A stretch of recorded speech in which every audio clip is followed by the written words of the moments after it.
Un cordial saludo para todos. Mi nombre es Yesid Ospitia Medina. Yo soy de la ciudad de Cali, soy ingeniero de sistemas, magíster en gestión de informática y actualmente doctorando en ciencias informáticas. El día de hoy voy a compartir con ustedes una ponencia que lleva como título Computación afectiva. Un poco el tema de la computación afectiva resulta interesante por todos los temas que se han venido desarrollando en los últimos años en torno a la inteligencia artificial. Todo lo relacionado con la inteligencia artificial tiene una relación directa con las inteligencias humanas, ¿sí? Y básicamente lo que se ha intentado hacer es a partir de una abstracción del entendimiento de las inteligencias humanas, ¿sí? Crear una inteligencia desde el punto de vista de las máquinas que se pueda aproximar. Sin embargo, es importante aclarar, ¿sí?, que el concepto de las inteligencias humanas es sumamente complejo, ¿sí? De hecho, hay bastantes posturas y diversos autores tienen opiniones diferentes y muchas veces entre estas opiniones pues también hay diferencias. Por mencionar algunas, en el caso de Daniel Goleman, pues, lo que opina sobre el asunto es que tenemos dos tipos de inteligencias, una inteligencia que va más del punto lógico, racional, y la otra tiene mucho más que ver con la inteligencia emocional. Y también tenemos otro autor bastante relevante en esta disciplina, que es Howard Gardner, que tiene que ver o sugiere una teoría acerca de la existencia de inteligencias múltiples. Este señor ha ido desarrollando un modelo para comprender las inteligencias humanas y él ha identificado varios tipos de inteligencias, como la musical, tiene una inteligencia más orientada a la competencia artística, también al lenguaje, entre otras más, y también está la lógica matemática, pues que es una como de las que normalmente más se explora, por lo menos desde el punto de vista desde las ciencias computacionales. Quizás una de las definiciones que normalmente uno encuentra pues en procesos de revisión del estado del arte es que cuando hablamos de inteligencia vamos a la definición de resolver problemas, ¿sí? Ahora, este tema de resolver problemas pues está realmente más relacionado con una inteligencia lógico-matemática, que es la que normalmente utilizamos más para resolver problemas de ingeniería. En este orden de ideas, comprendiendo que el estudio de las inteligencias humanas es sumamente complejo y que no deberíamos como resumirlo básicamente a resolver problemas de índole lógico-matemático, también se plantea una discusión alrededor de que quizás no deberíamos llamarla inteligencia artificial, sino inteligencia computacional, porque es una inteligencia que, si bien se acerca a algunas cosas o algunas características de la inteligencia humana, pues no alcanza a encerrarla por completo, ¿vale? Esta inteligencia computacional, pues en principio hay que decir que hay muchas formas de clasificarla, ¿sí? Un poco la comunidad científica ha encontrado varias formas de clasificarla, pero en general lo que propongo para la charla es hablar de una clasificación básicamente en sistemas expertos y otra que tiene que ver con aprendizaje de máquina, ¿vale? Más conocido como Machine Learning. Los sistemas expertos, ¿sí? Pues digamos que la investigación sobre sistemas expertos ya viene de hace varios años y fundamentalmente consiste en que se intenta comprender el conocimiento de un experto en alguna disciplina y generar un sistema de reglas a partir del conocimiento de esta persona para luego, con esa base de conocimiento, cuando ocurren ciertos eventos o ciertos sucesos en la realidad, la pasamos por este motor de reglas, ¿sí? Que son básicamente unas reglas de inferencias de lógica clásica, y entonces el sistema nos responde a nosotros pues dándole solución a esas reglas, y son reglas del tipo: si ocurre cierto evento, entonces luego genere esta salida, por decir algo. Pero aquí el conocimiento como tal lo sigue teniendo el experto, y lo que hacemos es que pues hay un trabajo bastante operativo, ¿cierto?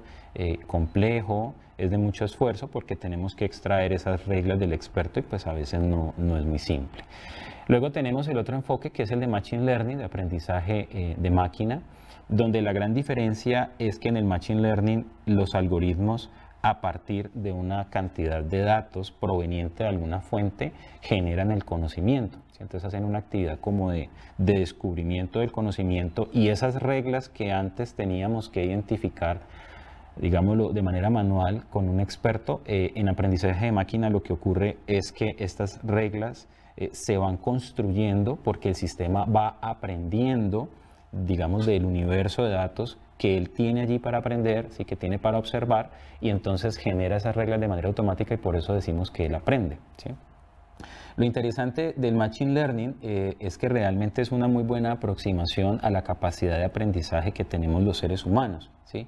Entonces, realmente el éxito que ha tenido toda esta disciplina del Machine Learning es justamente por eso, porque lo que estamos diciendo es que tenemos unos sistemas informáticos que son capaces de aprender tal como aprende un ser humano.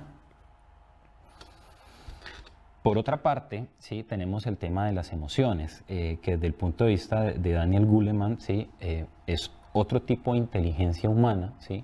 Las emociones hacen parte de la naturaleza humana y hay un montón, ¿sí?, de definiciones, hay varios modelos para intentar entenderlas. La verdad es que no hay un consenso universal, pero dentro de todas esas definiciones destaca la que estoy presentando en este momento de reacciones fisiológicas generadas a partir de la evaluación de los sucesos que ocurren en nuestras vidas. Entonces, desde el punto de vista de psicología cognitiva, ¿sí?, básicamente ahí tenemos como dos procesos. Uno ocurre en la psiquis, que es el pensamiento de las personas, ¿sí?, donde nosotros tenemos un sistema de creencias que básicamente lo hemos ido adoptando a través de toda nuestra vida y tenemos una rigurosidad con la cual evaluamos las cosas que nos pasan. El resultado de ese proceso de evaluación, pues lo que genera, ¿cierto?, son unas reacciones que no solamente son psíquicas, que ocurren en nuestra mente, sino que también ocurren en la parte física, y por eso es que muchas veces vemos que el estrés, por ejemplo, o la ansiedad nos genera cierto tipo de daño y eso varía bastante de una persona a otra, pero nos puede generar pues que empecemos de pronto a sudar, a sentirnos mal, a no poder dormir, a desarrollar una gastritis, entre otras cosas más. En este orden de ideas, pues básicamente lo que se dice es que las emociones no solamente afectan la salud mental, sino que tienen una conexión directamente con el bienestar físico de las personas, porque esa conexión existe y pues también hay bastante soporte científico de que ocurre.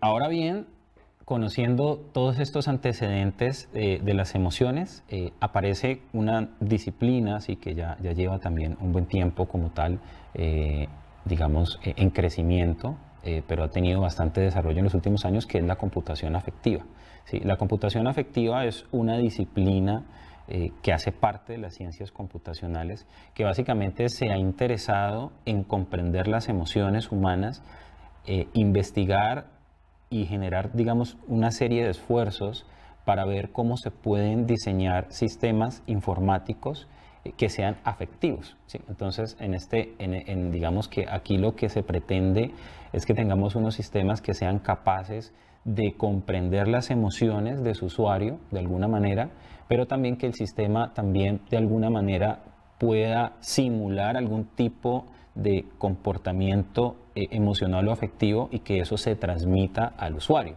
¿sí? Entonces creo que es una de las cosas que hemos visto en muchas series de ficción y películas, ¿sí?, donde se intenta, ¿cierto?, se intenta como promover un poco este desarrollo del lado de las emociones, a ver hasta qué punto realmente cuando interactuamos con una máquina podemos llegar a confundirnos y creer o pensar que realmente es un ser humano, ¿vale? Entonces, hay otra línea de investigación que es la interacción humano-computadora, ¿sí?, que también está bastante soportada en la parte de computación afectiva, que justamente también le interesa toda esta parte de estudiar cómo es la interacción entre un ser humano y una máquina, qué pasa allí, pero más allá de resolverle un problema que tiene que ver con lógica, es poder crear como unas condiciones de comunicación un poco más reales desde el punto de vista humano, o sea, que tenga, digamos, ese componente afectivo. Ahora, volviendo un poco a la parte de Machine Learning, ¿sí?, el Machine Learning pues, se ha utilizado para resolver muchos tipos de problemas, ¿sí?, más orientados de pronto a aplicaciones de tipo lógico-matemática, de poder predecir algunos comportamientos en empresas para la toma de decisiones, por ejemplo. Pero el Machine Learning sí se empieza también a utilizar con gran frecuencia. Ahora es para aprender del comportamiento del usuario, ¿cierto? Y cuando se aprende del comportamiento del usuario, se aprende de la percepción emocional que el usuario tiene sobre su proceso de interacción con un sistema de información.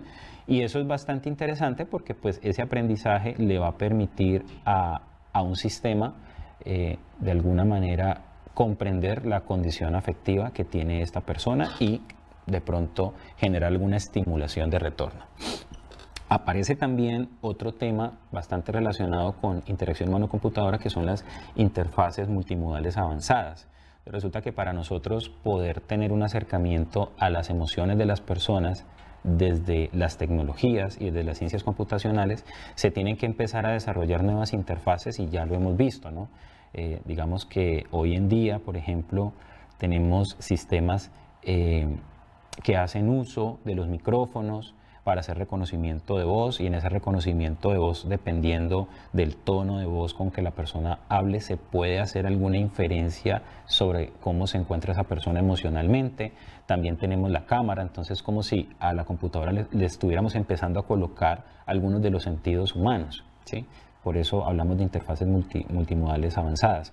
Entonces con la cámara ya la computadora nos ve, nos reconoce, ¿sí? Y además de eso también puede reconocer gestos, y a partir de esos gestos que tenemos nosotros en nuestras expresiones faciales puede inferir también cómo nos sentimos, ¿cierto? Con cierto nivel, digamos, con cierto margen de error, obviamente.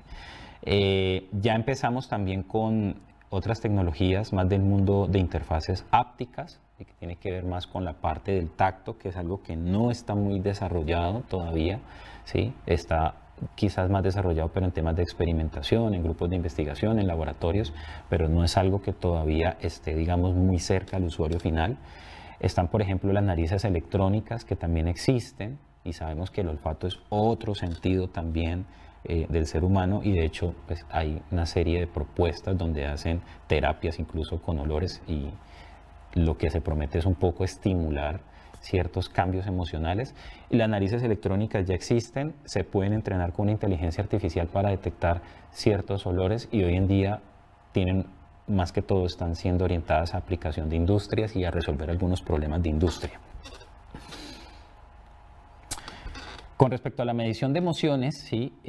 Hablando ya concretamente, pues, ¿qué podemos hacer? Sí, tenemos como dos caminos. Uno es que lo hagamos a través de las señales fisiológicas de los seres humanos. Entonces hay varios estudios que han demostrado que hay algunas señales a través de las cuales se puede inferir las emociones, ¿sí? El nivel de estrés, por ejemplo, si la persona se siente deprimida, ansiosa, todo este tipo de cosas.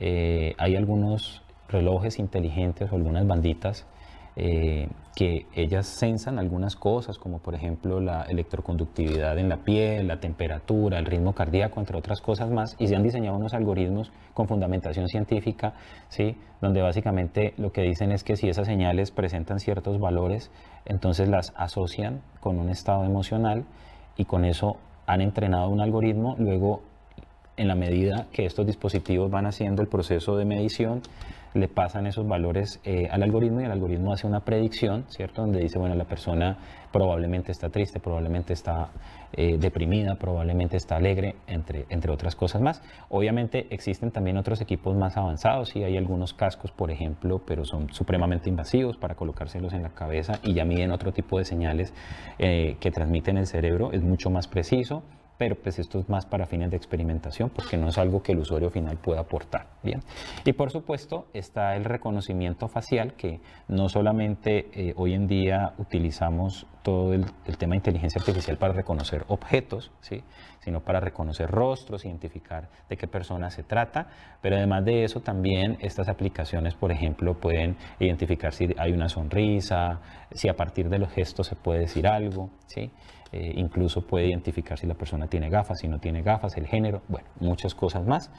Y esto es lo que podemos hacer a través de señales fisiológicas. Si bien es cierto, es un campo que todavía le falta mucha exploración, también hay que tener en cuenta que los equipos pueden llegar a ser relativamente costosos. Entonces, quizás muchas de estas cosas uno las encuentra más es como en laboratorios, en grupos de investigación, algunos grupos de investigación que se encuentran pues trabajando toda esta línea. El MIT tiene un grupo de investigación justamente que se dedica a este tipo de cosas, entre otras universidades pues que son bastantes grandes y tienen como experiencia en esto. La otra forma de hacerlo es a través de los sistemas de etiquetado, y yo creería que es lo que más conocemos todos cuando utilizamos los famosos emoticones, ¿sí? Entonces, el sistema de etiquetado básicamente tiene como premisa que el usuario, ¿cierto?, genere una etiqueta, ¿sí?, sobre algún contenido. Entonces, desde el punto de vista de computación afectiva, para resumirlo un poco, aunque hay muchas opciones, podemos clasificar los sistemas de etiquetado, digamos, como en dos partes, digámoslo. Por un lado tenemos los sistemas de etiquetados que son categóricos, ¿sí?, donde yo hablo de una emoción particular, entonces yo me siento triste o me siento aburrido, entonces coloco la carita feliz o coloco la carita triste o la carita de pronto que está rojita y como eufórico, me siento furioso porque no me gusta esta noticia que estoy viendo en Facebook, por decir algo.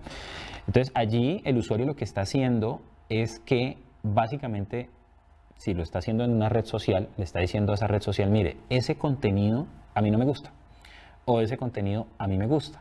Y resulta que la red social puede utilizar esa información perfectamente a través de sus algoritmos y sistemas recomendadores para asociar los contenidos que yo estoy etiquetando con las emociones que básicamente yo estoy, digamos, comunicando. El etiquetado categórico es uno de los más ampliamente utilizados porque es fácil, el usuario no necesita mucho entrenamiento, siempre que los emoticones sean más o menos comunicativos y están bastante estandarizados, se entiende, de hecho por algunas herramientas de mensajería como WhatsApp creo que ya uno muchas veces utiliza son los emoticones y con eso resume muchísimo, ¿vale? Entonces es lo que más se utiliza, ¿bien? Y aquí lo que debemos tener en cuenta es que cuando hacemos etiquetado categórico, nosotros le estamos dando información a estas plataformas, ¿sí?, a través de básicamente cuál es nuestra percepción emocional sobre los contenidos. Entonces, si estoy escuchando música, si estoy viendo videos, si estoy viendo una serie, si estoy viendo una foto, si estoy leyendo una noticia, yo estoy comunicando cuál es mi percepción emocional sobre eso. Y eso evidentemente le sirve a todas estas plataformas porque asimismo luego empieza a sugerir contenidos, ¿sí? Entonces a veces nos preguntamos por qué ciertos contenidos aparecen en nuestro muro, por qué ciertos contenidos aparecen, por ejemplo, en alguna plataforma de reproducción musical. Lo está logrando a través de todo ese proceso. Y hay otro sistema de etiquetado que es el dimensional, que es un poco más complejo, pero más preciso. La realidad es que es utilizado más en investigación, en proyectos académicos, básicamente por una razón. Es más complejo de utilizar, ¿sí?, tiene un nivel de subjetividad y se necesita capacitar a la persona que va a hacer el proceso de etiquetado, porque este sistema de etiquetado dimensional tiene un plano cartesiano que es básicamente de 2 dimensiones, hay 4 cuadrantes, en el eje X aparece algo que se llama el balance, que es la valencia, que significa básicamente si consideramos que una emoción es positiva o una emoción es negativa, consideramos que las emociones negativas son las que nos hacen daño, ¿sí?, y las emociones positivas son las que nos hacen bien o nos generan bienestar. Y el arousal tiene que ver con la energía, que es básicamente la intensidad de la emoción. Entonces, una emoción, por ejemplo, como sentirse relajado, ¿sí?, es una emoción que es positiva porque genera bienestar, pero la intensidad es muy baja porque, digamos, no hay mucha euforia y, digamos, algunas señales fisiológicas como, por ejemplo, la frecuencia cardíaca, pues no se va a disparar ni nada por el estilo. Entonces, hay que utilizar una escala en el eje X, hay que utilizar una escala en el eje Y, hay que capacitar a los usuarios, ¿sí?, para que lo hagan bien, para que se haga todo este proceso de etiquetado. Es mucho más preciso porque no solamente hablamos de la emoción como categoría, sino que estamos indicando qué tan positiva la percibimos y qué tan intensa la percibimos, ¿bien? Pero normalmente este sistema de etiquetado nosotros no lo encontramos pues en las redes sociales que utilizamos, ni en ninguna de las aplicaciones que utilizamos, porque justamente, vuelvo y lo digo, es un poco complejo de utilizar, pero en experimentación sí que está bastante bien utilizarlo, porque genera unos grados de precisión bastante interesantes, ¿no? Que son muy útiles, digamos, ya para profundizar en el tema. Vamos con algunos ejemplos, ¿sí? El ejemplo de la música, ¿sí? Entonces, cuando nosotros consumimos música, ¿cierto? Nosotros normalmente utilizamos el botón de me gusta o no me gusta, el likes, dislikes, ¿sí? Nosotros lo que le estamos diciendo a una de estas plataformas es nuestra percepción emocional, si nos gusta o no nos gusta. Y allí interviene la computación afectiva porque lo que estamos haciendo es comunicarle a esa plataforma nuestra percepción emocional. Obviamente, a grandes rasgos no vamos con mucha precisión porque todavía no tenemos señales fisiológicas, no tenemos formas prácticas y económicas de integrarlas como tal a los equipos que tenemos, si es un reloj inteligente, si es un celular, pero probablemente algún día sí lleguemos a ese punto. Entonces, por ahora lo que hacemos es que utilizamos el sistema de etiquetado, ¿sí? Y entonces luego estas plataformas, a partir de esa información, empiezan a construir una lista de contenidos que probablemente también nos van a gustar. Y ese es el principio de funcionamiento.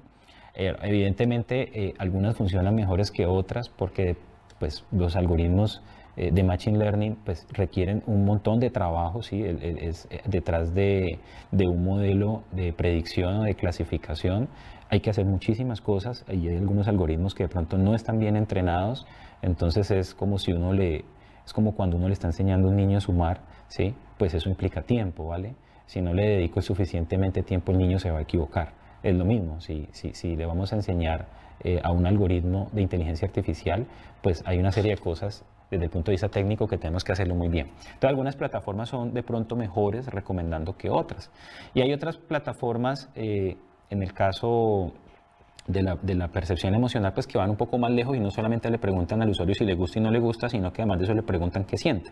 Entonces ya el universo de digamos, las posibilidades de clasificación ya son un poco más específicas y eso le permite también a estos algoritmos y a estos sistemas recomendadores ser un poco más puntuales y alcanzar un nivel de personalización mucho más alto, ¿vale? Con la música, lo que ocurre, por ejemplo, es que la música pues tiene unas características como el ritmo, el tempo, la armonía y el modo, son características de alto nivel que lo controla más el artista. Y algunos sistemas recomendadores avanzados lo que intentan es justamente entender o identificar las características intrínsecas de la música desde el punto de vista del arte y empezar a asociarla con la percepción emocional. Tal que si, por ejemplo, a mí me gusta una canción que tiene cierto tempo, 130 bits por minuto, está, por ejemplo, en un tono, por ejemplo, que es mayor, está en una tonalidad que, por decir algo, es mi menor, lo que sea, entonces eso se asocia a la emoción que yo estoy indicando que me genera. Entonces luego el sistema lo que hace es buscar otra canción que tenga esas características porque aprendió que eso es lo que le gusta al usuario y le recomienda otra canción que tenga esas mismas características, ¿sí? Otra forma de explicarlo es como si los algoritmos inteligentes fueran como un oyente, ¿sí? Un oyente virtual. Entonces ese oyente virtual, ¿sí? Yo le empiezo a exponer un montón de información de mis usuarios y le digo, mire, esta persona cuando escuchó esta canción se sintió de esta manera, cuando escuchó esta otra canción se sintió de la otra. Entonces ese oyente virtual empieza a generar un aprendizaje como tal y luego entonces le paso a una canción que él no conocía y entonces él va a decir, probablemente se va a percibir tristeza, ¿sí? O probablemente no le va a gustar o probablemente sí le va a gustar. Entonces ya dependiendo del criterio que tenga el sistema, pues así mismo me lo va a mostrar en algún listado de posibilidades o no. Bien. El otro ejemplo muy interesante es el de redes sociales, ¿sí? Plataformas como Twitter, Facebook, LinkedIn, YouTube utilizan modelos afectivos categóricos.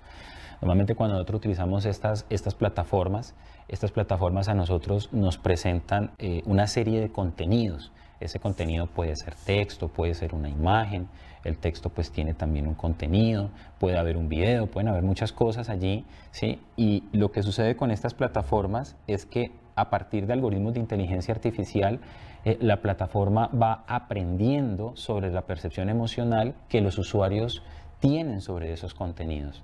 Entonces yo ingreso a una plataforma, yo empiezo a decirle a ciertos sitios o a ciertos contenidos de algunos amigos que me gusta, que no me gusta, pongo la carita que está llorando, pongo la carita que está triste, pongo la carita que está eufórica, y resulta que ahí se está construyendo una información que realmente es muy valiosa, ¿sí? Porque el sistema está aprendiendo qué contenidos, ¿sí?, relacionan ciertas emociones en mí, ¿sí?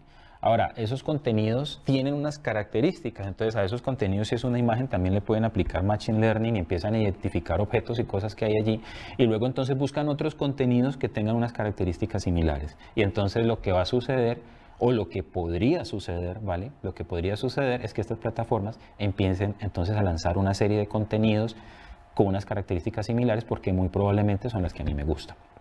Bien. Estos algoritmos promueven la divulgación de contenidos asociados a ciertas emociones, y eso hay que analizarlo ya también, pues, desde dos puntos de vista. O sea, la parte positiva del asunto desde el punto de vista académico y de investigación, pues son los avances que tenemos en computación afectiva, ¿sí? Y cómo esto de alguna manera beneficia el progreso, ¿cierto?, en estas plataformas, en temas de aplicación y todo lo demás. Pero por otro lado, que es lo siguiente que voy a mencionar, están las noticias falsas, por ejemplo, o los contenidos malintencionados que a la final generan unas emociones que son innecesarias, porque son sobre realidades inexistentes y le hacen daño a la sociedad, le hacen daño a la gente, ¿sí? Hay que tener en cuenta que estos algoritmos, estos sistemas recomendadores y estas plataformas son vulnerables, ¿sí? Entonces, en estas plataformas se pueden crear perfiles falsos, ¿sí? Se puede generar, por ejemplo, unas falsas cadenas o unas cadenas sobre noticias falsas. En general, los algoritmos del todo no pueden reconocer qué información es falsa, qué información hace daño, ¿sí? Entonces, digamos que hay un riesgo allí que hay que tener en cuenta, ¿bien? Porque cuando se empiezan a disparar, y estoy hablando ya puntualmente de redes sociales, tenemos que tener en cuenta que estos contenidos, como lo explicaba anteriormente, pues generan una estimulación emocional en la persona que ve esos contenidos, ¿sí? Entonces, digamos que esto también puede ser utilizado pues como con doble propósito, ¿no? O sea, hasta qué punto de pronto realmente le queremos hacer bien a la gente con las cosas que publicamos, o de pronto podemos llegar a generarlo, no sé si de manera intencional, sin saberlo, o con la intención, ¿sí?, de generar algún tipo de daño a nivel emocional. Algo que nos debe preocupar, porque la psicología cognitiva, que soporta parte de la computación afectiva, lo que trata de hacer es, en principio, comprender el sistema de creencias que tienen las personas para ayudarles a resolver un poco su conflicto, ¿cierto? Y a lo que se apunta es que se genere un cambio de conducta en la persona, pero para bien, ¿vale? Para que mantenga su salud mental o mejore su salud mental. El tema con las redes sociales es que aquí pues hay un tema ético que habría que revisar. Hay muchas cosas que no se controlan. Entonces, que muchas veces lo que puede suceder aquí, ¿cierto?, es que estos algoritmos recomendadores, con base en todas estas novedades que he explicado anteriormente, empiecen a generar unos contenidos que afectan a la sociedad y generan cambios de conducta, ¿sí? Entonces es como hacer una psicología malvada, ¿vale? Y esto también lo ha estudiado muchísima gente que está más preocupada por toda la parte ética, ¿sí? Digamos que por todos los controles que quizás no se están haciendo y los daños que se están generando. Por eso lo último que comento ya, y es la importancia de promover unos espacios educativos, ¿sí?, para el uso de redes sociales, ¿sí?, para niños, para jóvenes y también para personas mayores, ¿bien? Básicamente porque pues ya, como lo hemos visto, hay toda una dimensión psicológica que está involucrada en todos estos temas de redes sociales desde el punto de vista de computación afectiva, que si no entendemos qué hay detrás de todo esto y cómo funciona, luego nos podemos confundir y finalmente o nos hace bien o nos hace mal. Bueno, eso era todo por hoy. Realmente muchísimas gracias a todos por su asistencia. En especial muchísimas gracias a la Alcaldía y al DATIC por permitirnos tener este espacio para divulgar información que es relevante para toda la comunidad. Y en Cali las conexiones inspiran, Cali inspira creatividad y conectividad. Hasta luego.